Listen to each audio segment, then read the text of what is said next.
बदलापूर नगरपालिकेत 1500 कोटी रुपयांचा भ्रष्टाचार झाल्याचा आरोप करत राष्ट्रवादी शरद पवार पक्षाच्या वतीनं आज नगरपालिका कार्यालयावर धडक मोर्चा काढण्यात आला। नगरपालिकेच्या आवारात येण्यापूर्वीच सुरक्षा रक्षकांनी मोर्चा अडवल्यानं आंदोलकांनी गेटला पैशांचा हार लावत नोटा उधळल्या आणि जोरदार घोषणाबाजी केली।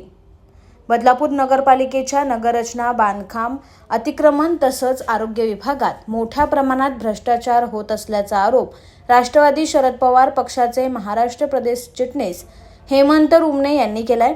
शहरात अनधिकृत बांधकामांना सर्रासपणे परवानगी दिली जाते।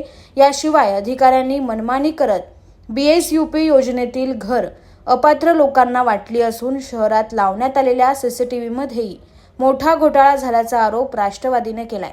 याचा जाब विचारण्यासाठी राष्ट्रवादीच्या वतीने आक्रोश मोर्चा काढण्यात आला। या मोर्चात राष्ट्रवादीच्या महिला कार्यकर्त्या मोठ्या संख्येने सहभागी झाल्या होत्या।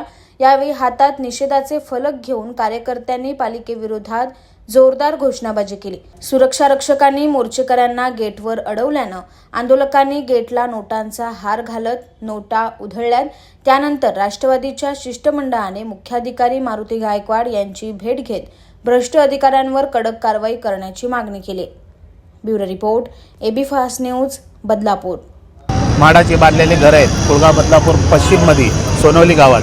आज ते कमी 15 ते 20 बिल्डिंगी तिथे इमारती उभ्या करून सुद्धा जास्तीत आहेत 20 काय 25 समोर पण केलेले आहेत। त्याच्यामध्ये पण त्यांनी असा भ्रष्टाचार केलेला आहे का त्या इमारतीत जे पात्र ठरलेले लोक आहेत, जे गोरगरीब पात्र ठरले, त्यांना घरं कमी 10% पण नसन दिले आणि अपात्र लोकांना कमीत कमी 50 ते 60% घरं देऊन त्यांनी त्यांचं स्थलांतर केलेलं आहे। 1,500 करोडचा भ्रष्टाचार कमीत कमी कुळगाव बदलापूर नगर परिषदेने केलेले आहेत।